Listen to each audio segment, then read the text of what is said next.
శ్రీ సత్యసాయి జిల్లా కదిరిపట్నంలో శ్రీమద్ ఖాద్రి లక్ష్మీనరసింహస్వామి ఆలయంలో ముక్కోటి ఏకాదశి ఏర్పాట్లు చేస్తున్నారు. రేపటి రోజున జరిగే వైకుంఠ ఏకాదశిని పురస్కరించుకుని అధికారులు అంగరంగ వైభవంగా ముస్తాబు చేస్తున్నారు. తిరుపతిలో జరిగిన ఘటనను దృష్టిలో ఉంచుకుని ఆలయ అధికారులు అత్యవసర సమావేశం నిర్వహించారు. తిరుపతిలో జరిగిన ఘటన చాలా దురదృష్టకరమని, చనిపోయిన భక్తులకు తమ ప్రగాఢ సానుభూతిని తెలిపారు.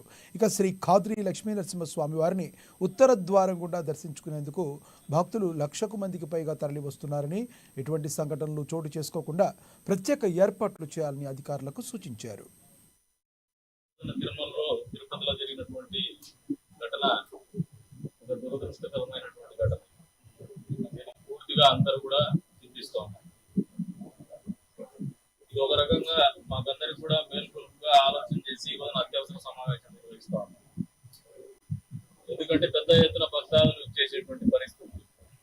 ఇందాక యువ గారితో పెట్టి గత వైకుంఠ ఏకాదశికి ఎంతమంది వచ్చున్నారంటే 60 నుంచి 80,000 మంది సంఖ్య చెప్తా ఉన్నారు.